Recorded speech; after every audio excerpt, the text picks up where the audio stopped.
Greetings, humans. You have entered the Command Zone, your destination for all aspects of Elder Dragon Highlander. Enjoy your stay. What's up, everybody? Welcome. You are watching / listening to the Command Zone podcast. I am one of your gracious hosts today, Jimmy Wong. And I'm another host, DJ. Equally gracious, although this episode, we're not going to be as gracious because, well, Craig and I did an episode about how to make Commander more fun and how to have fun on Commander, and DJ, you're like, I wanted to do that episode. So instead of bringing more fun to the table, we brought something a little more intense. What are we talking about today, DJ? We're going to be talking about Cutthroat cards. Yeah. Yeah, that's the sound of a cut. I won't do the sound of a throat being cut because that sounds gross. Cards that are Cutthroat, what it means to be a Cutthroat card, whether or not you play them or not in your play group. But before we get into it, if you want to buy some of those Cutthroat cards, may we recommend going on over to cardkingdom.com/commandzone. That's our affiliate link. All you have to do is type that URL into your browser or phone, and blammo, you're on the exact same website. But now, anytime you make a purchase, you're supporting this podcast and getting the cards you need straight to your door. Also, big thanks to UltraPro, because they make products that aren't as cutthroat. In fact, they make products for everyone. Play mats, dice, deck boxes, sleeves, whatever you need to play Magic and put those cards into, whether they're cutthroat or super casual. And of course, as always, the final way to support the show is at patreon.com/commandzone. We shout out one lucky patron every single month. So this week's episode of Cutthroatness is dedicated to Kelvin Avery. Kelvin, you rock. Thanks, Calvin. Thanks very much. All right, let's jump right into talking about Cutthroat cards. Yeah, very much so. Do you know what I think? I think let's just jump in, talk about some of my favorite examples, and then we'll work backwards from what's Cutthroat. Great. So I'm going to just throw some out there. Okay. Whisper, Blood Liturgist, Hostage Taker, specifically the online promo. Sig River Cutthroat, Zulaport Cutthroat. I see what you're doing here, DJ. If you're watching this video right now, you'll see some amazing art on the screen. Whisper, Blood Liturgist, is holding up a knife, about to cut someone's throat because they're sacrificing creatures. And Hostage Taker, in both versions, mind you, has a knife to someone's throat. But in the online promo version, it's much more explicit how much that knife is to someone's throat. It's to like a Velociraptor's throat. Yeah. It's amazing. And why that's an online promo and not like a real paper promo that I can play with is heartbreaking. Yeah, the paper promo I think is just a regular pirate that's being taken hostage. I need someone threatening a Velociraptor in my life. I need an altar or something like that. Okay, very good, very funny, and really do check out the art because it is cutthroating in those arts. But those are not the kinds of cutthroat cards that we're talking about today, are we, DJ? No, we're actually talking about it from a very traditional definition and actually trying to explore what that means. You know, if you're trying to get that edge, no pun intended, on your on your friends and on your playgroup. So people who are cutthroat are ruthless and unmerciful in competition. So like a Cutthroat card basically ups the competitiveness without consideration for others. Okay. I like that a lot. It's you do like Cutthroat. Well, I don't know. I'm a bit more of a chaos casual kind of player. But when you say unmerciful in competition, one thing that we should know is that when you are competing, mercy is typically not a word that's thrown around. If you're at the Olympics and you're playing volleyball against the other team, you're not going to be like, you know what, let's go easy on them on this point, right? Right, team? No, you're unmerciful in competition. Competition does belay the idea of being unmerciful, and Cutthroat is similar along those lines, although I will say there is an edge to Cutthroat, again, no pun intended, that may lend itself to a bit more hostility than just regular hyper-competitiveness, because Cutthroat means that you're really just going for the throat. Yeah. Actually, another great Cutthroat card is Go for the Throat. Yeah. We're just going to have too many puns for the conversation. We're just not going to talk about any cards. But honestly, it is actually a real conversation because you have to figure out how competitive am I being? How much am I going after the win here? Because you mentioned, no mercy in a lot of different things. And if you were playing 1v1 at a competitive level, you wouldn't give someone an extra turn because you felt bad for them. Yeah. Because they were mana screwed. Yeah. But in Commander, that's kind of a part of the game. And so you have to balance how competitive you're going to be versus the sort of the other elements of politics, the other elements of, including what other people are feeling, because it's a social game. And so it's interesting to find out what our level of Cutthroat is, what our definition is. Yeah, because this is different than like 1 to 10 competitive scale, because there's some competitive decks at the CEDH level, at level 10, that literally just play with their own board and don't do any Cutthroat things outside of just try to win the game as fast as possible. So if you're doing something powerful, is that not necessarily Cutthroat? Do I have to cut your throat to be Cutthroat? It's like how a square is a rectangle, but a rectangle isn't a square. Jimmy getting deep. I don't know if that actually works in this case or not. But it's true. I mean, you can actually play Cutthroat cards at any power level of deck. It doesn't necessarily mean that the deck itself is powerful, though. It just means that the cards that you're playing happen to have this Cutthroat nature. And I guess if we have to get really graphic about it, the reason that Cutthroat means what it is because when you cut someone's throat, hopefully this does not happen in real life ever, or anywhere around you, it means you're basically killing them. It's like stabbing someone in the heart, getting rid of a primary life source. And so Cutthroat in gaming, in this case, means stuff that, like we said, it's ruthless. It is getting the job done without consideration of how someone might feel about it, because your intent with the card, with what you're doing with the action, is to win or destroy or basically take over, dominate that situation. All right, so we've explored the topic a little bit. I think we can get a little bit deeper in by dividing it up into some categories. Yes. Jimmy, what do you consider Cutthroat when it comes to Commander? How can we divide up this abstract idea and make it more realistic so we can understand the different aspects of it? I think for me, and this happens quite a lot at tables, especially newer tables, it's cards that I consider are Cutthroat are that when they're played, there's no ifs, ands, or buts about it. That card is simply powerful and doing what it is, and you can't be like, oh, but I'm doing it casually. Don't worry, my deck isn't about this kind of thing. So cards like Expropriate. You can't play Expropriate and go like, but don't worry, the things I'm going to take your cards in extra turns, but I'm not going to do anything with that. That casual Expropriate. You're right. There's no, you can't really disguise. You can't hide behind that. Yeah, Vorinclex, Jin Cataxias, same thing. Those cards just on their face say, I'm going to do this thing, and I'm sorry, but it's at the expense of you and at the benefit of me. Armageddon. You can't cast Armageddon and being like, oh, but I'm just doing it casually. Typically, that card is very Cutthroat because it has a massive effect, and it's doing something that there's no way to say that you're doing it in a polite manner. These are bold Cutthroats, where you just play it and everyone knows just by playing the card that you're focused on winning, that's what you're going for. Yeah, and then the other categories of Cutthroat we're going to dive into much deeper. But for me, anything that's like a 0-mana counterspell or a lockdown effect like Stax effects, or if you're just prioritizing really fast mana, I think those are all ways to play more Cutthroat because you're trying to race to your sort of what you're trying to do, to win. Yeah, to win, to kill, all that good stuff.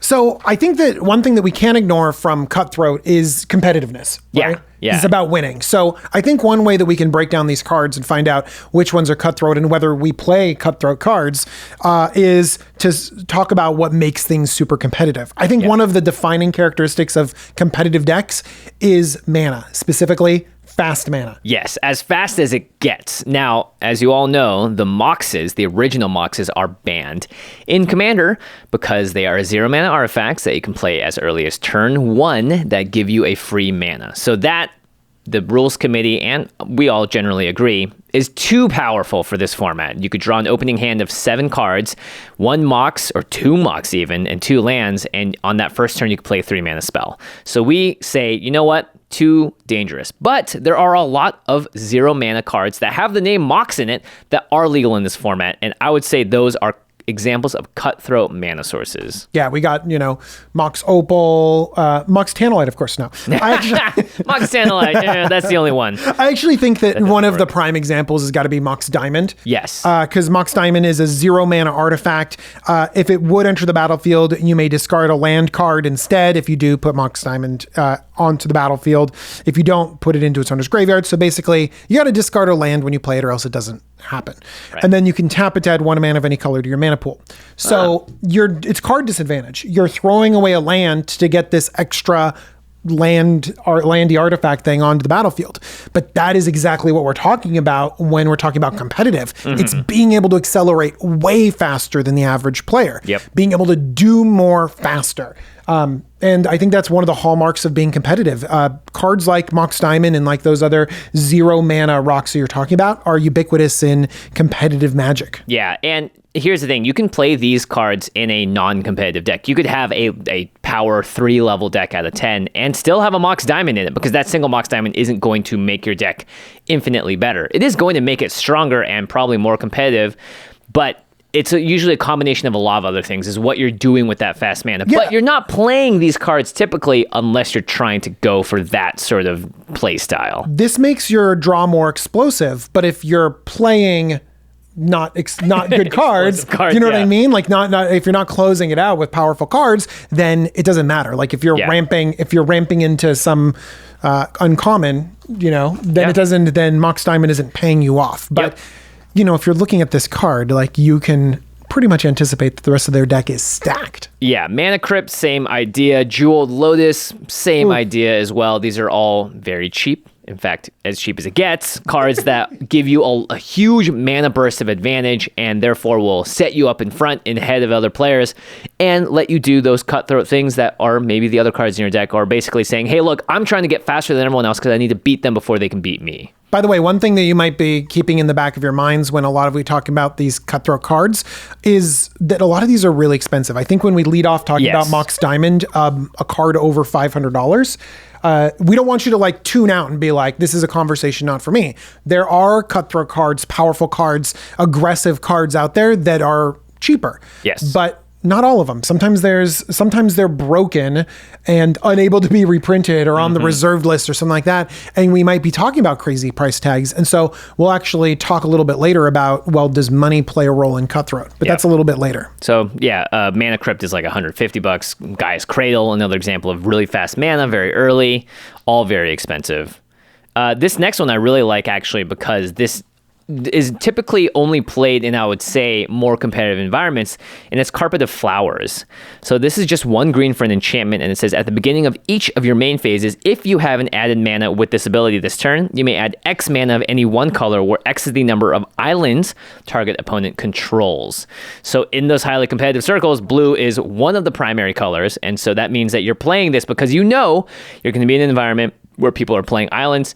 You're going to add a lot of mana with this Carpet of Flowers. And they're going to be playing dual lands too. So things like Underground Sea and Watery Grave and stuff like that, where you count as islands. Exactly. They count as islands. And so this is going to trigger more often. And if you think about it, this is something that you can get down fast, get down early, and it can produce 2 extra mana, 3 extra mana.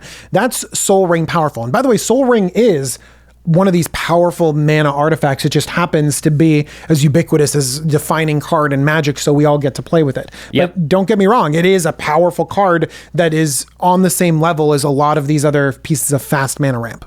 Totally. And again, we'll talk later on if the money part of it means Cutthroat or not. Because Soul Ring's been reprinted in every single pre-con ever, it does not have that same price tag as your Mana Crypt and Jeweled Lotuses. So if we're discussing mana a little bit, and I just mentioned the really deep mana bases of some of these competitive decks, Fetch and Underground Sea, things like that. Does mana, just your lands, play a role in your competitiveness? Can your land base be Cutthroat? For sure. I don't think lands can be necessarily considered Cutthroat, but you could say that you have a very competitive or hyper-optimized mana base. Typically, when you're saying Cutthroat, I would say, right, Mana Crypt can be Cutthroat because it might mean that you play your extremely powerful card 2 turns earlier, and that card is going to kill people. But just having a very optimized land base so that every time you fetch, you're getting the perfect duels out, that's a little less on the Cutthroat side and more just very optimized. And I would say any competitive deck is trying to do that so they never have to worry about lands coming into the battlefield untapped and all that stuff. Yeah, so I think now we're finding that distinction because we're finding something that's used in a lot of competitive decks. Everyone uses this mana ramp. A lot of people have this really powerful and reliable mana base that let them play whatever, but it's not really like merciless. It's not really like punishing. It's not really like attacking someone. You're not attacking someone with your mana base. It's just powerful. So I think we're kind of realizing that power doesn't always mean Cutthroat, even though it is something that's a defining characteristic of competitive Magic. Yeah, I mean, imagine you're sitting at a table with 4 players, and you're the only one there with, let's say, a precon. Turn 1, you play a land pass. Turn 2, the person plays a Mana Crypt and a fetch land, fetches out a perfect land, and with the Mana Crypt and that land, plays a 3-mana spell, pass. Next turn, that person plays a Soul Ring and a Mox Diamond and a Mana Crypt and a Signet and a land, and then the next player does that. Now you're looking at what is definitely a cutthroat environment because everyone's raising the stakes simultaneously to say, I'm going to have the most mana next turn. I'm going to be able to start winning the game faster than everyone else. So it's hyper competitive and cutthroat, but the mana-based part of it isn't as specifically as important as the mana rocks. That's what really turns it from a competitive environment to a cutthroat one, I think. Okay. I think that one other component that's really resonates with the cutthroat environment, or with the competitive environment, I should say, is interaction. That you have this fast mana and this perfect mana, but then also you have the ability to interrupt people. And I actually think that now we're moving into that area of cutthroat because I'm going after you specifically. Right. Or I'm stopping you specifically because you're the main person that's going to stop me from doing my thing. So I think that some of the most powerful pieces of interaction you actually mentioned earlier on, which are free counterspells. Free counterspells. And it's very similar to Mana Crypt Mox Diamond because they cost 0 to cast, and so do these free counterspells. So Force of Will is your classic. It's a regular counterspell for 3 blue, but you can exile a blue card within, pay a life, and counter something instead. So this is played all the way into Vintage and Legacy, so you know it's a powerful card because you can cast it for 0 mana, and you don't care about that card disadvantage because sometimes you need to tap out, do your stuff, and hold up this interaction so that no one can stop it or sort of disrupt what you got going on. And even though Force of Will is the OG, there are other free counterspells that follow it. Force of Negation is another one printed. It's a little bit narrower because it isn't always free and it can't hit every spell, but free mana counterspells are just worth it. Yeah, Fierce Guardianship, get to play it for free if your commander is out. So these are, again, extremely powerful, and their price tag does reflect that as well. Yeah, Pact of Negation. It's like, I'll counter you now and I'll pay for it later. Yeah, and I think if you're really in the cutthroat competitive deck, you don't care about Pact of Negation's sort of upkeep cost where you have to pay 3 blue, because by that point, hopefully you're winning the game. So that the Pact is just like a final insurance to make sure that you can get through. Don't be intimidated if the price tag of a lot of these cards are putting you off. Like, sometimes 1 mana is good enough and we enter into sort of a different tier of pricing, but also could be just as powerful in many decks. And in other colors. I know. Pyroblast and Red Elemental Blast. 2 of my favorite red cards because they're Stop Josh Lee Kwai cards in my book. They can counter a blue spell or destroy a blue permanent. Yeah, pretty cool. I for some reason, I feel like that's a little bit more cutthroat because it's like, oh, I can't even use it on a thing. It's just you, blue player. Yeah. Going after you specifically, I can just counter your spell. I can just blow up your blue thing. And saying that I'm going to put this card in my deck because I believe there are enough blue spells and, blue permanents to blow up that it's worth it in my deck. Swan Song is a card that Josh has talked about for a long, long time. It's a 1-man counterspell. Again, it's conditional, doesn't hit everything, but it definitely hits enough. There's also cards like Vale of Summer, and basically cards that are like extremely low value, and mana value means that they're going to be played in older formats because they cost less. And if they're powerful as well as low mana, then that makes them sort of edge into that cutthroat category. Interesting. So I've got an idea for you. Sure. I think that Cyclonic Rift is a card that gets under a lot of people's skin. It's definitely a point of interaction. It's not like the most competitive card out there. What do you think about that? Is it a cutthroat card or not? I think, like, a Cyclonic Rift, it's so out there. It's not that special. It's definitely ubiquitous. Anymore. Everyone that can play it and has a blue deck typically is putting it into their decks. I think the way that you use it might edge it more towards cutthroat or not, because a lot of times I've seen Cyclonic Rifts cast just because it's like, I need to save my butt, or this person's getting out of control, I'm going to do this and then get ahead enough of an advantage. But I've also seen Cyclonic Rifts land on the end step, you play all your stuff out the next turn, and everyone recovers within a single turn cycle. So it was more just sort of like a time walk for everyone than anything else. So I think Cyclonic Rift sits in that really interesting spot where it's so utility, everyone plays it, but it's not necessarily cutthroat, because I've seen it used more often to save your own life or to stop a bad thing from happening than that be the singular, like, this is going to win me the game. Yeah, I think I agree with you. I think in general, though, we've been kind of finding our way for what is, important in competitive decks and trying to feel our way out for what's cutthroat.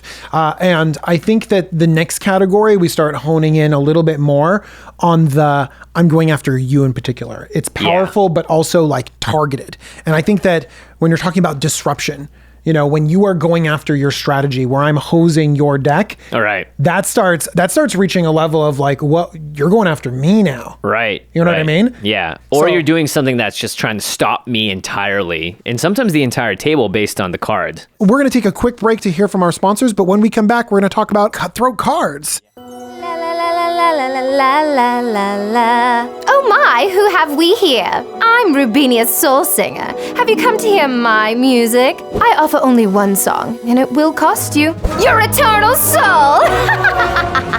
If I'm being entirely honest, I know it's not that great of a deal. Of course, there's always Amazon Music. They have thousands of music stations and top playlists to stream for free. What's more, Amazon Music offers more than 10 million free podcasts. That's more than you could ever listen to in your relatively short human life. And if, like me, you wish to play any song you desire, free of pesky ads, there's Amazon Music Unlimited, which grants access to over 75,000 songs anywhere. Plus, when I wish to change songs, I merely order my robo-servant Alexa to change them for me, which apparently you normal people are also allowed to do. Not bad for getting to keep your soul. If you've never tried Amazon Music Unlimited, now's a great time. For a limited time, new customers can try Amazon Music Unlimited free for 30 days. No credit card required. Just go to amazon.com/commandpod. That's amazon.com/commandpod to try Amazon Music Unlimited free for 30 days. Again, amazon.com/commandpod. Renews automatically, cancel anytime, terms apply. Jimmy, can you believe that we have over a dozen people working at the Command Zone now? We've grown so much in 7 years. We filmed over 400 episodes of the podcast, almost 50 game nights, and you can't forget extra turns, the animations. Wow, that's a lot of content. Yeah, in a lot of ways, it was easier to stay on top of things when it was just the two of us. But as we've grown, it's more important than ever to stay organized. And thanks to MIRO, we're more productive and effective than ever. MIRO is an interactive digital whiteboard that makes it super easy to visualize projects and coordinate with your friends or team. We've used MIRO as a shared work calendar, a way to map out new projects and plan for upcoming episodes of our show. It's perfect for creative collaboration, especially when you can't get everyone in the same room, which has been a lot more common for us this last year. All of the boards are easy to edit and fully interactive, so every person is really working closely together. With MIRO, we've got things running so efficiently, we should take a day off and plan a pizza party. And tell everyone that the ad team planned it. Who wrote this? MIRO is creating a revolution in how we create and collaborate, so join the over 20 million users today. You can sign up and use MIRO for free. Just go to miro.com/command. That's miro.com/command to start your free account. Sign up today and take advantage of 3 free whiteboards with this exclusive offer. Again, go to MIRO, miro.com/command and start using MIRO today. There's no reason to delay. Hey boss, we just got an order for 1 Colossus Hammer, 1 Sword of Hearth and Home, and 1 whatever a Nettle Cyst is? I'll figure it out. Heat up the forge. I'm on it. Hi, I'm Rayav, Mastersmith. My job crafting quality arms and equipment keeps me extremely busy, so I don't always have time to focus on things I'm less masterful at, like managing my wardrobe. Instead, I just turn to MACK Weldon's Daily Wear System. The Daily Wear System is a special selection of clothing items made with performance fabrics and all built to work together, so no matter what I put on, I always look as sharp as Embercleave. Their breathable t-shirts and polos are perfect when I don't want to overheat in my forge, or when I just want to enjoy the nice Kaladesh summer. Plus, their Ace sweatshorts and ultra-soft Pima tees are splendid for the rare Sunday when I'm not hard at work. Thanks to MACK Weldon, I've got more free time, and I always look striking. Or even double striking when I'm enchanted or equipped. Buy some time this summer with the MACK Weldon Daily Wear System. For 20% off your first order, visit mackweldon.com/command and enter promo code COMMAND. That's mackweldon.com/command, promo code COMMAND for 20% off. MACK Weldon, radically efficient wardrobing. I think that one of the most cutthroat interactions out there, this is one of the ones that I just immediately put down, was if you're fetching and I opposition agent you. Ooh, rough. That has got to be just like, I mean, I'm not killing you, but I might as well, right? You just step away from the table. Yeah, you wasted a card. You can't even look for the thing that you want. Opposition Agent is 2 and a black for a 3/2 human rogue with flash.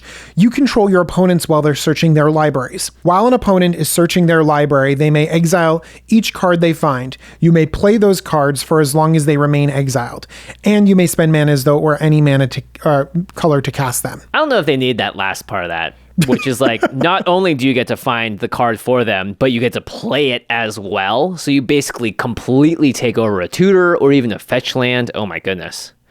Kind of scary. I actually like a lot of disruption because I feel like people try to do really broken, really competitive things, and you can say no and shut them down. I see. But I do believe that is pretty cutthroat because you're targeting them, that you're going after them specifically. Oh, it feels like, if it's not cutthroat, you definitely feels like someone took out the legs from under you because you were about to go turn your demonic tutoring for your win con or for the board wipe that's going to save your butt and really shut someone else down, and you go, nope, I'm going to tutor, I'm going to get a card that instead is going to either go after you or someone else on the board, and that is brutal because just stealing a tutor by itself I think is pretty cutthroat. So good. Yeah, stealing the card it tutors for and you get to choose that card as well is even more cutthroat. Oh my gosh. You mentioned take the legs out from under you, but probably the torso and your arms and all the way everything below your neck, up to the throat. So it is a cutthroat. It's just basically your whole head comes off, I guess. If you're looking for something that's actually used to be expensive and now is really cheap, Aven Mind Sensor, 2 and a white for 2/1 flash flying idiot bird wizard. If an opponent would search a library, that player searches the top 4 cards of their library instead. Definitely not as like get you cutthroat as Opposition Agent, but still I like the disruption. I like shutting people down. You can get them out of nowhere for sure. Yeah, maybe I am liking some of these because some of the cutthroat cards that we talk about, I'm like, I don't really play that in my deck. I don't like to be that mean.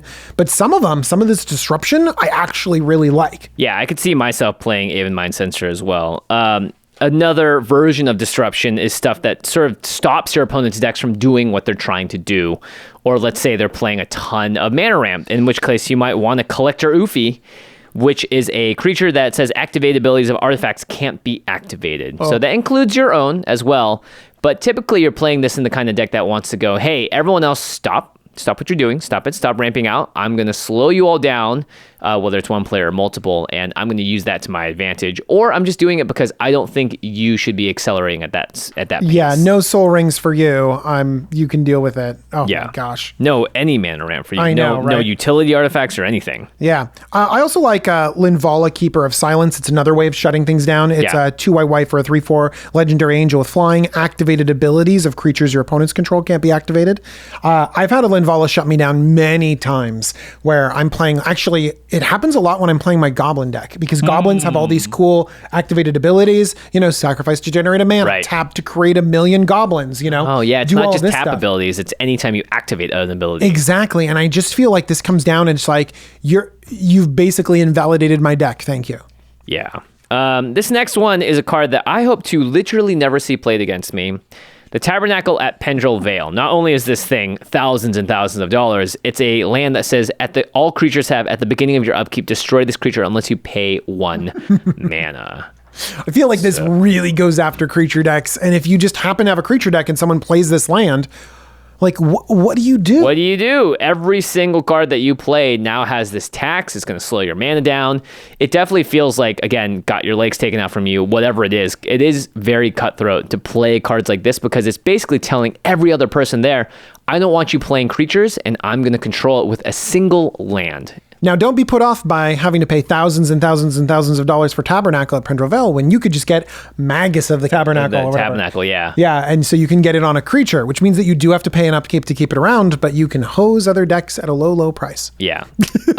One card, and you'll notice also that a lot of these cards induce a lot of salt, so a lot of just emotions. I think that's a good gut measurement for if it's a cutthroat card or not. Right. Is if it produces that salt. And I think that your gut reaction of Vornklex, Expropriate, those are salty cards. Yeah, totally. And so are these next ones. Gadoctigue. It's a non-creature. It says non-creature spells with mana value 4 or greater can't be cast. So it just shuts off, let's say, 30% of every single deck at the table. And also non-creature spells with X in their mana cost can't be cast. So that takes out a lot of other things too. Not to mention it's just a green-white 2/2 creature that you can play as your commander. And this is one of those decks that says, I don't want anyone to do anything. I want everyone to sit down, similar to like Void Wind War, but in this case, it only costs 2 mana instead of 9 or whatever. So Gadoctigue and Grand Arbiter Augustin, these cards that really stop and slow down other people and tax them, I would say are pretty cutthroat because you're not playing those for fun. You're not playing those casually. You're playing these cards because you want your opponents to not be able to do what they want to do. And there's like a whole list of different disrupting cards. There's hate bears everywhere and different ways to tell you, no, you can't do your thing.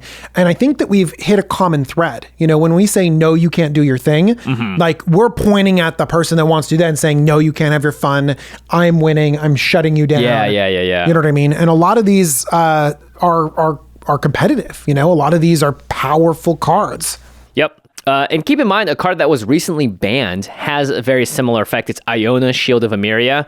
It's just a 9-mana, 7/7 creature that says, as it enters the battlefield, you choose a color, and your opponent can't cast spells of the chosen color. Oof. Oof, indeed. So that, Collector I feel like, oof. is very, Collector Oof, is very cutthroat because you'll play this card, you'll cheat it at whatever, and you'll name the color that's causing you the most problems because you're trying to win, and you're also trying to simultaneously shut down someone else's deck.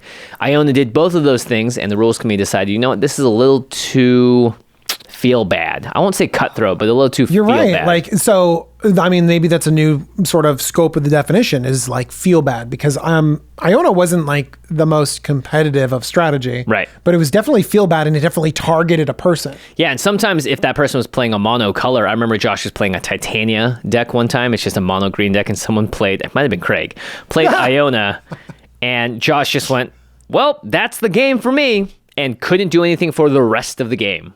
Couldn't draw a removal spell, didn't have any colorless cards to play in his deck outside of some artifacts, and just was completely locked out. So that is cutthroat. That completely got rid of a player in the game. Did you ever play Iona when it was around? Not really. I had it in a couple of decks to be able to be reanimated, and Jimmy, not really. I only cheated it to play early. yeah, exactly. I wanted it earlier, but I will say that whenever it did come out, it did not feel like I was like at the table for quote unquote fun. Jimmy, how dare you think I ever cast that card? I cheated it out in the early game. Yeah, I'm never playing 9 mana for that thing. Are you kidding me? No way. Yeah, but for sure, I could feel the cutthroatness when I played the card because you have to make a conscious choice when you cast it, and typically it's going to go after one player, and sometimes 2, sometimes 3. Yeah, you look around and you see Josh's mono green, and you're like, "Yep, you." Yep. And also, like, I know that you're going to have the ability to win, so I need to be cutthroat about this. I got to play in a way that leads me to the victory, potentially. And if it is that person is the biggest threat, and especially if they share colors with other people, then you're going to choose that color, and that's a cutthroat move. You know, I think that shutting people down is a good indicator of that. You know, you go after someone, you shut them down, you prevent them from doing what they want to do, which is play Magic. And so mana denial, stacks, like that feels really cutthroat, where you're saying, no, you can't do what you're supposed to do. So sorry. Yeah, and I'm sure a lot of players out there have had this happen to them. And I would say maybe it's hard to know when you're being cutthroat if you haven't done it much, but it's definitely easy to feel when someone else is being cutthroat to you, and someone playing Iona and naming one of your primary colors. You know what that feels like. Or someone playing Winter Orb and saying that you can only untap one land a turn. All right, so if you're not disrupting, then this is the next category of cutthroat cards, which is mana denial / stacks. Stacks.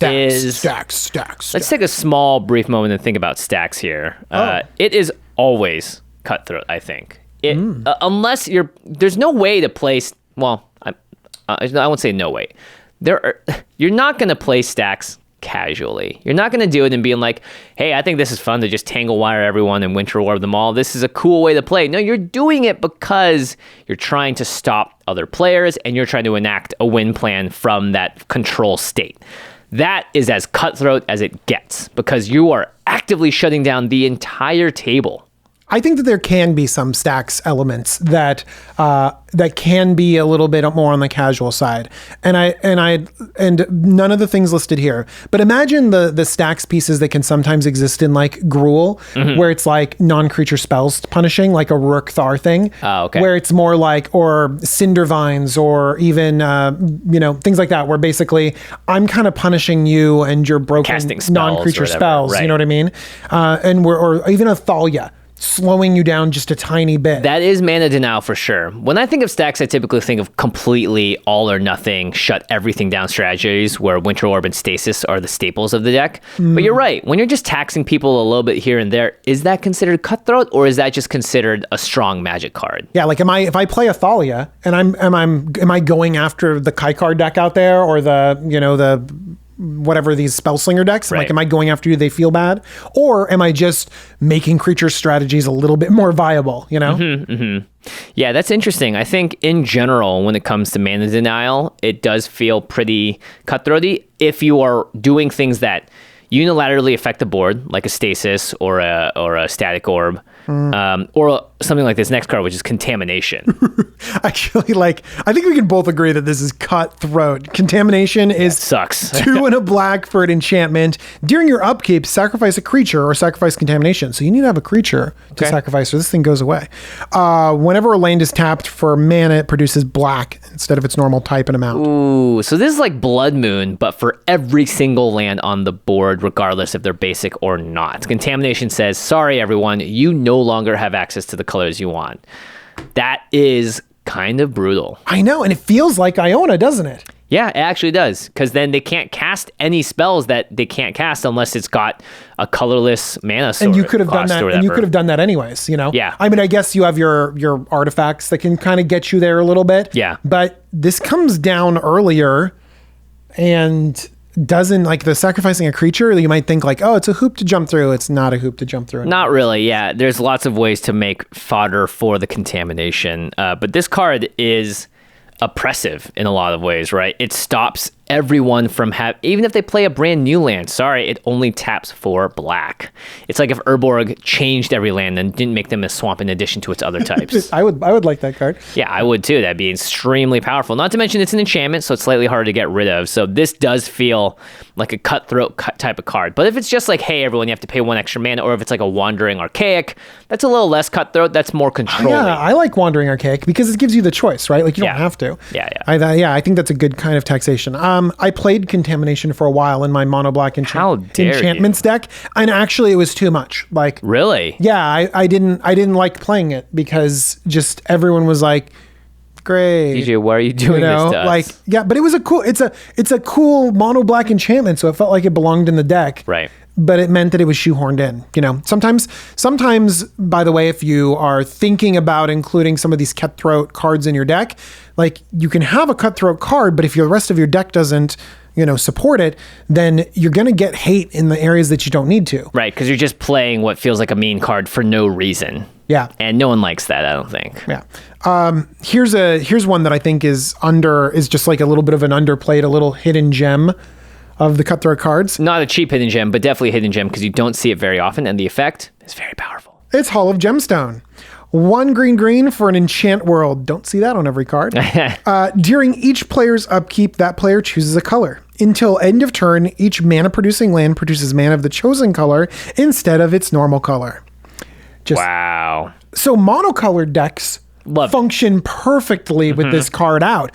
It's those people that want to cast multiple spells a turn, or they want to play a multicolored card or something like that. It gives people one extra kind of hoop to jump through and really messes with those multicolored decks. I think that a lot of the times, if you're a 3-color deck, this sucks. I know, right? For sure. It's pretty great. But I think that sometimes we talked about the Iona, the Contaminations, how they kind of like the Blood Moons, kind of like sometimes they host certain types of decks. And Hall of a Gemstone can definitely do that sometimes too. Yeah, it's interesting too because this actually affects every single person's lands every turn. So it goes to my turn, I say blue. Then if DJ's playing mono black, he can't cast anything. I can't go for at the throat when I need to. Yeah, exactly. So that's interesting too, because this actually shuts down other players at the table. Obviously, if you're playing Hall of Gemstone, your deck is probably meant to not be affected as much by this. Might be just effect. mono green, you know? Yeah, And I totally. name green, and suddenly you're like, oh, but I wanted to counter something. And you're like, yep, sorry. Should have countered Hall of Gemstone. Yeah, I could totally see this seeing play in a more competitive deck because they're just aiming to stop everyone else from making, more than one color or whatever it is. Just slow everyone down a little bit. Yeah. So I think that when we talked about disruption and denial, like we're getting a lot more cutthroat, a lot more targeted. I think that one thing that I found out is that when you get singled out, when people single you out, that feels more salty. It feels more cutthroaty. You know what I mean? Like when you're the only one playing green and I own you. Right. Or you're the only one playing, I'm not saying you're the only one playing with lands and I went to RB. No, you're playing an artifact deck and I collect your Oofie. Yeah. You know what I mean? You're playing that creatures matter deck, the activate abilities deck, and I Linvala you. That you bring up that extra salt of like, I'm being singled out. I'm the one that's being targeted. I'm the one who's having my throat cut. Yeah, you're being treated almost like an archenemy, but really it's just the card that's doing it, not necessarily the player trying to make you the archenemy. Well, I mean, we could, single that person out and do a little bit of archenemy. That could be another way to make things cutthroat, even though the cards themselves don't have that competitive level, Right. So let's explore that a little bit. What about a card like Fractured Identity? I love this card. You see it all the time in like the Legacy Cube on Modo. It's a 3 white blue for a sorcery. Exile target non-land permanent. Each player other than its controller creates a token that's a copy of it. So I am singling out and saying, you don't get that. No. Everyone else does. Wow. So Do you feel the victim? I do feel really bad because let's say it's a planeswalker, then every other opponent gets a copy of that planeswalker, even if it's like it's a Gilded Lotus, right? Fractured Identity, anything. right? You lose it and everyone else gets it. That feels pretty bad. Now, if it was just you lose it and no one else gets it, not so bad. Single because target it's like removal. single target removal. Yeah, But in you this do that case, this is benefiting every other player at the table except for you. I can definitely see how this falls into the cutthroat territory if you're the one doing it. Here's one that I mean, I say that I like it, and I do, but it turned out to be very mean. People didn't like this card. When you played it? I know, yeah. It's called Head Games. Okay. 3 black for a sorcery. Target opponent puts the cards from his or her hand on top of his or her library. Search that player's library for that many cards.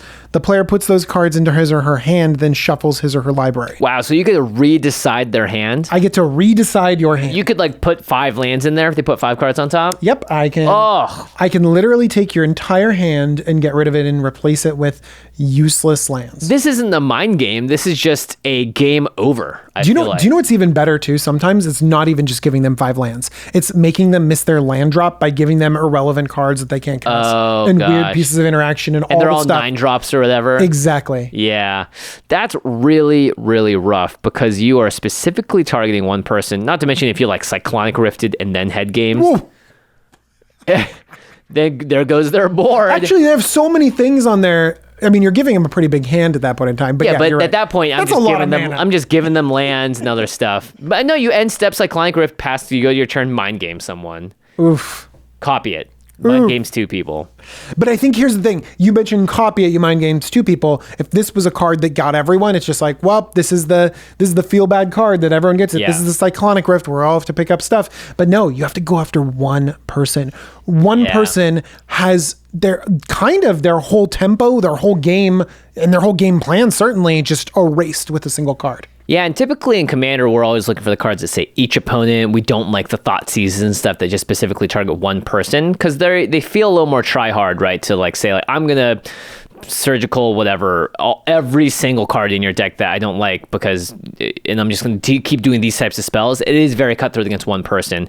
So Head Games does go after one person. That's rough. It really does, like, just take him off. It also is Head Games, and so like it's kind of cutthroat because he took his head off. Took his head off. Is it a Minotaur? I like Minotaur. see. Okay. What about So gotta have that pun in there too.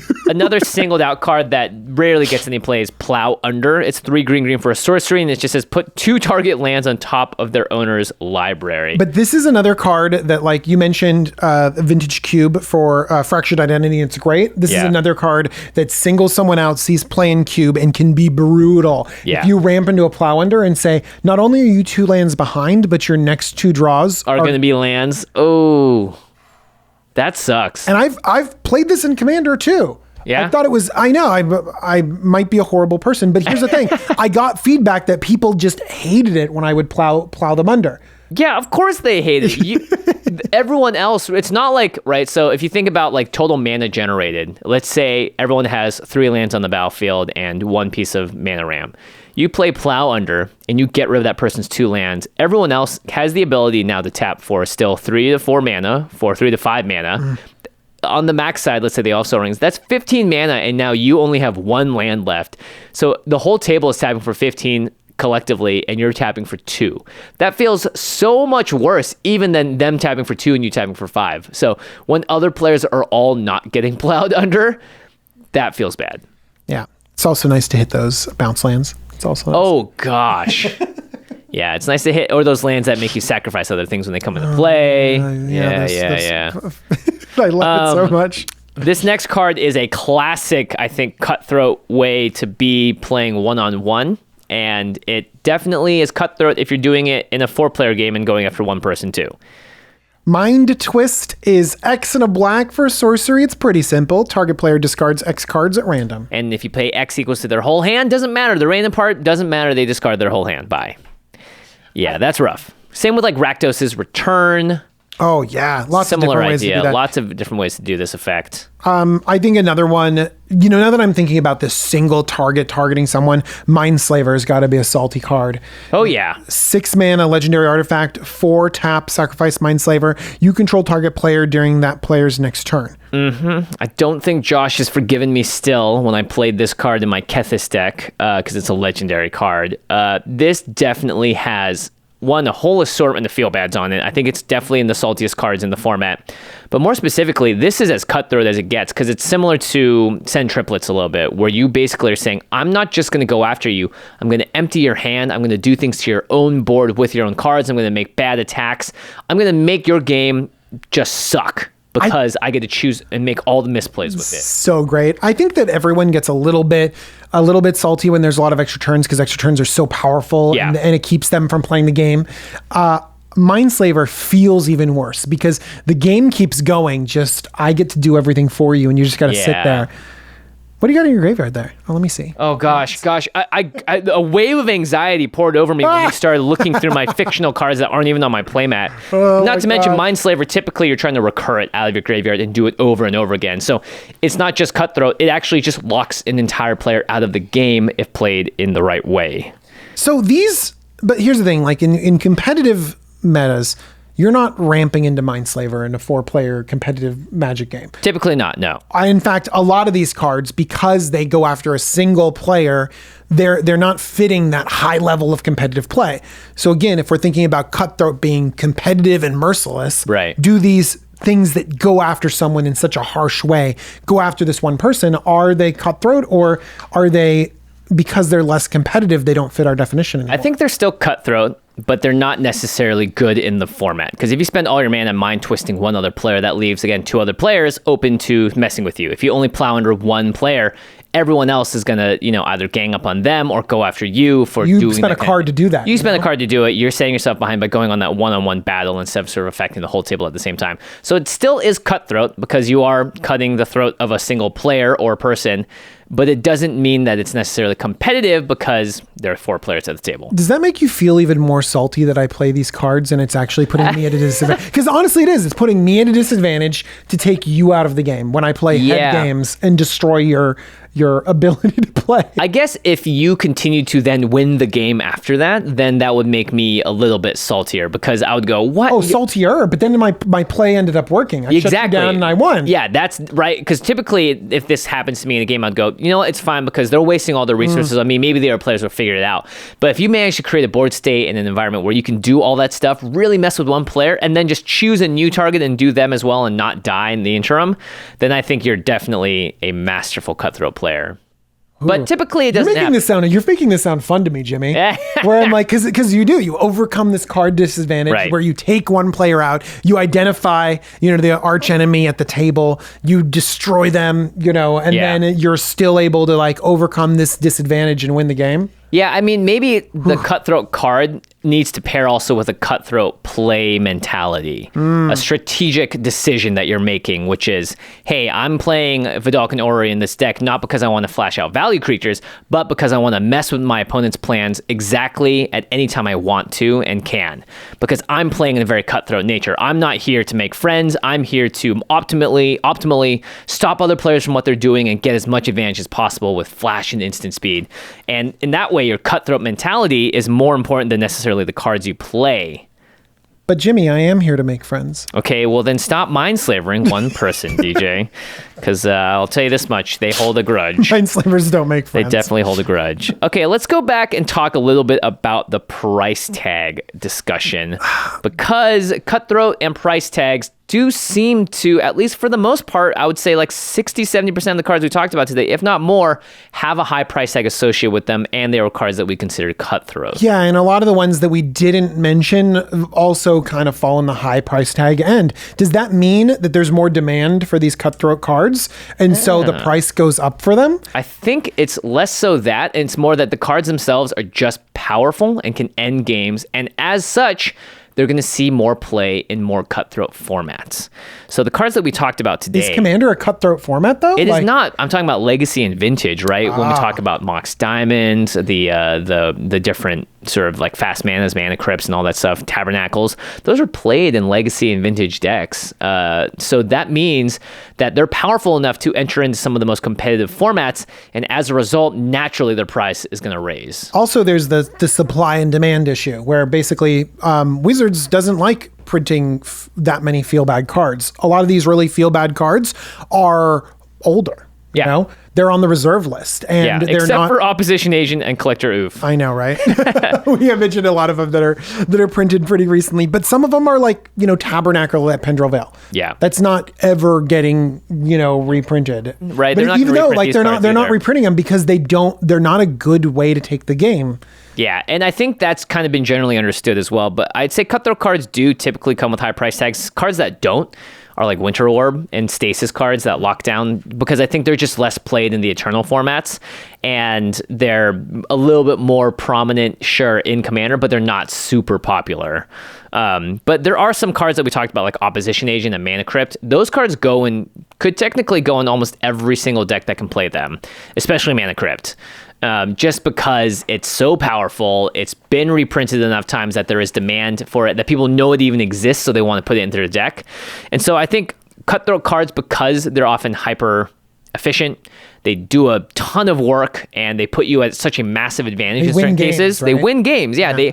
There's a higher chance, I think. Your percentage chance of winning that game goes up the moment you drop fast mana on the table, because that just means you're doing more than your other opponents. Over the course of the game, you're going to spend 20 more mana than they are because of these cards, and that ultimately wins games, and that ultimately leads to price increases as well. So Head Games is going to spike, and everyone should buy their copies right now. Don't know about that one, but who knows? Who knows? I'm sure there could be some super secret tech that people get really excited about. Ultimately, I think that cutthroat cards are surprisingly broad, you know, because powerful covers so many different things and different ways to play. Right.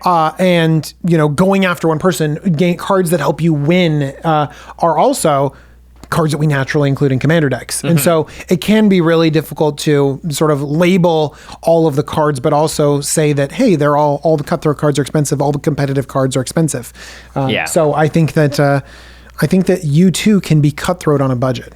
Yeah, you can be. And again, it could also just be play style, right? You could be the removal king, and that's your cutthroat way of playing. It's just making sure that no one can ever get their engine off the ground, or no one can ever get that Corvold going, because you're always there to remove it, and you're always there to counter it. Counterspell is I guess, considered a cutthroat card in a lot of ways.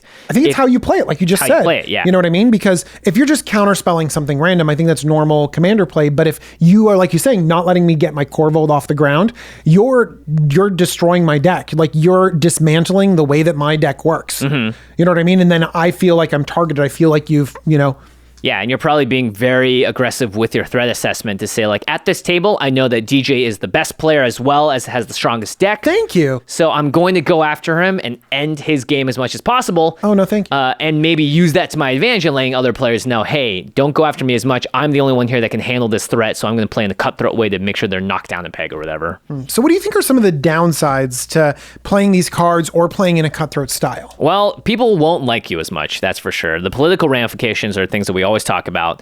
You know, if playing Cutthroat was just a regularly accepted way of playing, you'd see a lot more of this behavior, I think, everywhere. And because the ramifications typically are, hey, that guy's playing, that girl, that person is playing like a douchebag or whatever, you're not going to get much favor at the tables. You might be the person that people see as the pub stomper or whatever it is. Or, you know what, I just don't play with so-and-so because they're always dropping 50 different 0-mana cards and just trying to win as hard as possible. They don't take politics agreements. They're always just really playing in a way that is trying to shut down other players or stop strategies. And that's not fun for me. So I'm not going to play with them, or I'm going to target them aggressively every single time. So I think that, so here's one thing that I'd like to explore a little bit, is that sometimes, you know, when you are cutthroat, you can only cut someone's throat when they're not expecting it. You know what I mean? Like, I'm serious. Like, otherwise you're in a sword fight. So here's the thing, if I'm in a sword fight with you, okay, that's cool. But, you know, if you're just there going like, I play Corvold and I slit your throat. Right. You're like, I'm going to counter it and I'm going to play this card that says you can't cast spells named Corvold ever again. So as long as the rule zero, like, conversation happens, as long as people know the game that they're playing, right, as long as no one's getting pub stomped, if you're playing at a high competitive level, then, like, you're kind of fine. Yeah, I will say that in certain play groups, and I played in very different numbers of play groups, and I'll change the way I play accordingly as well. In those high power play groups, someone plays a spell, someone counterspells it. There's not a single like, oh, why'd you do that? Or like, oh, you're being so rude. Everyone goes, yep, they made a play that they thought was of the highest value, and they stopped a big threat. So cool, keep moving on, keep going. I've been at tables where you do something like that, and there's an eruption of, no, don't counter my stuff, don't do this, or no, don't get rid of that, look at this. And then that, you know, that environment is not as open to that cutthroat nature of play. So cutthroat doesn't necessarily also mean that you're going to be politically sort of like shot down as a result. It could just mean that you are doing it in the wrong table or playing sort of a little too aggressively or cutthroaty at a table if you've seen that the ramifications are negative. So I think that both of us are prepared to play at all different levels of competition. Yeah. We're able to play at that high level and not get salty and stuff like that. But we all kind of land on our preferred level, right? Yeah. Do you play any of these cards at your sort of preferred level in our sort of play group? Yeah, I mean, I will play the Mana Crypts if I have them. I'll play the Sensei's Divining Tops. I will play Force of Will as well. But those are typically more so that I can protect my win cons or that I can stop other players from trying to stop me. And right, like the Mana Crypt less so. It's about getting your strategy out first and just getting a lot of, obviously, mana into your mana pool to play powerful cards. But for me, I would say the cutthroat nature of the cards that I play, I don't typically play them in a cutthroat manner unless I see and locate, yes, this is going to be a problem, and if this person isn't taken care of, then we need to team up to do so or whatever. Typically, I'll find that, you know, because I played with Josh for so many years, he's the player that I'll go, okay, I'm saving this counter so that someone doesn't remove my commander, but I might need to actually stack 2 counter spells in my hand because when Josh goes for his big game-resolving, game-ending thing, I have to be able to deal with it multiple ways to make sure it doesn't happen. Unless you're cheating an Iona into play. Yes, unless you're cheating Iona into play and naming Josh Lee Kwai as the color that can no longer be played. Yeah, so I think like for me, in terms of competitiveness and whether or not I like playing in the cutthroat nature, it's more about I just want to play the game and have fun and hopefully win. And so typically the way that I play my cards are in that direction. I'm not much on the Gadoctigue, Grand Arbiter, Augustin route, which is stop other players from doing things. I generally enjoy when other players get to do things. And if the only thing I will be wary of is not letting someone establish such a huge board or value engine that you can't just remove one piece and get rid of it. You have to get rid of like 6 things in order to actually slow them down. I actually like some elements of Cutthroat play where you single someone out. So I like the fractured identities of the world. I actually think Plow Under is kind of an interesting dynamic, a political dynamic where you basically see a commander table and we're all supposed to be playing at the same level, but we never are. You know what I mean? Even when we have a really established play group like ours, your decks never line up. So I kind of like the idea of finding ways to target one player or punish the expensive mana base or, go after the person that's being too greedy. I think that's so often. Now, will you do that if the table isn't matching that person? Let's say it's 3 level 6 decks and 1 level 8 deck, in which case you're happy to plow under that level 8 Yeah, I'm happy to plow that. What if everyone's a level 8 deck and you decide to go after one person? Does that happen less often? I mean, if I'm playing the deck that has Plow Under, I got to Plow Under someone. That's true. I mean, that's, I think, one of the other downsides of being Cutthroat is that it can often be seen as personal. Which is like, why are you going after me all the time? Why are you only doing this to me? And, I've seen this in a lot of people email us and give us like, hey, so-and-so's happening, or I've always getting targeted in my play group. And it does feel like players are being cutthroat to one player for whatever reason, even if they're purposefully playing lower power decks and all that stuff.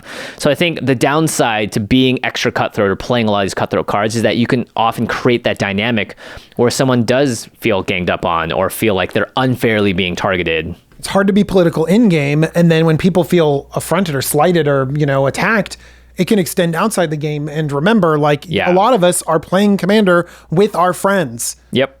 And I think the last downside is that sometimes cutthroat cards and cutthroat mentalities and playstyles can lead to a power creep in the play group. And we've seen this happen a lot of messages to us, which is like, we all started playing casually, then all of a sudden one person brought a sword to the table, so then we all brought swords. Then someone brought a warhammer to the table, and we all brought warhammers. And then someone brought poison to the table, and we all brought poison. And so I think Cutthroat might beget Cutthroat. So you should also be careful, right? Because the energy you're bringing into the table is the same energy that other players have to deal with, and they may decide, instead of being affronted or angry or just not cool with it, they may think, you know what? I'm going to level up my game to that same amount. And sometimes that's fine. I've had play groups where we all up the power level together, and it's really exciting because we're all making our decks better and we're all taking wins one week to the next. Yeah. But you got to be careful with that, because sometimes you're all moving up and you leave one player behind and they never have any fun, and then they feel singled out. Or you get to a point where your decks, and you look at them and you're like, this deck isn't fun anymore, Yeah, so I don't like playing this deck, or this deck costs so much and other players are now being forced to put that much money into their decks. I mean, the ban list on the Commander's page, the official Commander says above the ban cards that these cards are not legal without prior agreement from the other players in the game and may steer your play group to avoid other similar cards. So I think it's just kind of a recognized thing as well. And it's so common, I can tell, because we get messages about this exact problem quite often, which is you are going to influence the actions of other players around the table, and you are always leading by example. We talked about this in the How to Have Fun Commander episode. And if your way of playing is always cutthroat and just completely merciless and at the expense of other players' fun, you're either going to alienate your play group, or you're going to make your play group into a similar style over time that may end up being less fun for everyone in the macro long-term play. Well said, Jimmy. Well said. It's how it goes. I've seen it happen. I've seen it gone up into cutthroatness, and then everyone agreed it was too cutthroat, and then down into battle cruiser, and then sort of simmer and waver around the middle. But that's also why it's really healthy to bring in new players to your play group, because you do get a sense of how other players play, of the decisions they make. Like when we started playing with you for the first time, I was like, oh wow, DJ really has some powerful interactions in his deck, and you can't just sort of play as casually as we had been, which is cool because it makes you pay a little more attention at the table, makes you want to maybe make that deal you wouldn't have otherwise, or hold up that interaction because you know that someone else is sort of bringing that extra dynamic to the table that you need to now deal with. Well, awesome. Well, to the listeners, what are some of your favorite Cutthroat cards? They can have art as just Cutthroat too. It doesn't need to be Cutthroat. We don't get any Cutthroat cards. We all just get pictures of people with daggers to necks. Yeah. That'd be great, by the way. I'd be super down for that. But yeah, if you have actual Cutthroat cards, then let us know. In the comments below, you can message us on Twitter, on Instagram, on email, wherever you want. We're always looking at messages. We may not respond to everything or reply, but that doesn't mean that we don't see it. So we do appreciate all the messages that we get. And of course, if you want to join the Cutthroat Club, the CC, head on over to ckcardkingdom.com/commandzone/cutthroat. No, just command zone. And you can purchase all the cards that you need, either to stop the cutthroat cards. Narset's reversal, anyone? That's a great one. Good one. Or be the cutthroat person with your own mana drain. Cardkingdom.com/commandzone. You can get all your Magic singles sealed product there, as well as UltraPro product, including playmats, so that if you want to be cutthroat somehow on the playmat side, I don't know how that works. Maybe you just get art of Zulaport Cutthroat or all that stuff. And so people know when you're at the table, this person's not messing around. But they also got sleeves, dice, deck boxes, everything that you'll need. UltraPro, UltraPro, UltraPro. Okay. Hey, let's move on to the end step, where we talk about something cool outside the world of Magic. Do you have anything, DJ? I do. Oh, boy, I'm excited. I do. What is it? Okay, this was something that I got for Christmas, so it was a while ago. Okay. And so, Jimmy, let me tell you about one of the most popular board games of Settlers all time. of Catan. Of all time. Have you ever heard of the game Crokinole? Crokinole? No. Okay, so we're gonna have to have some graphics put up here, but Crokinole is a dexterity game from Canada. Dexterity? Yes. Dexterity board games? It is yes. Ooh. Oh, there's some good dexterity board games. I know. Players might remember the most obvious dexterity board game is the Doctor one, where you're trying to pick pieces out of the what was that game called? Operation. Yeah, that was the original dexterity board game, I think. Crokinole, though, is a really fun game where you are flicking little discs, and you have to flick discs into the other player, and the other player's flicking discs back of you, and there's a scoring system, kind of like shuffleboard. That's cool. And honestly, it has been one of the most fun games where people just gravitate towards. And you know how we're a big board game type crowd. People love playing that, but it's so hard when you're hanging out with other people to just let's just break out this complicated board game and everyone's going to learn the rules. But when 40 minutes later, and then maybe you can start after someone's explained the rules. Exactly. But when you have a game that's easy to explain and just anyone can play, but is really fun, I had a blast with it. Cool. Boards are kind of expensive because most of them are made out of wood and beautifully done and stuff like that. But if you all ages though, right? Yeah, literally. Okay. Can you be cutthroat in this game?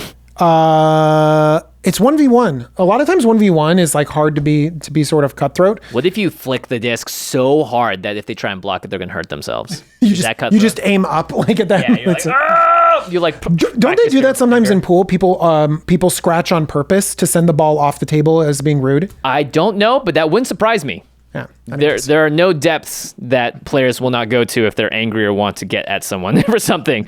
Cutthroat games. But anyways, Crokinole's a fun game. Sounds a lot more casual, all ages. Definitely casual, yeah. Okay, cool. I like that sort of stuff. Reminds me of Crossfire as well. You remember that old dexterity game? Crossfire too. Crokinole, don't get caught in the storm. All right. Crossfire. Don't get caught up in the cleanup step, where we say a big thanks to our amazing team here at the Command Zone: Lady Danger, Manson Lung, Craig Blanchett, Ashlyn Rose, Alfred Asaka, Josh Murphy, Jake Boss, Patrick Nan, Jordan Pridgeon, Arthur Meadowcroft, Sam Waldo, and Gaurav Galati, and of course DJ and Josh. And big thanks as always to Jeffrey Palmer, who does the living card animations if you're watching the video version of this podcast, which I recommend you do because you'll be able to see what Crokinole looks like. You can find Jeffrey on Twitter at livingcardsmtg. All right. Cutthroat time is over. Now let's get back to being casual. Sounds great, Jimmy. All right, everyone. See you later. Goodbye.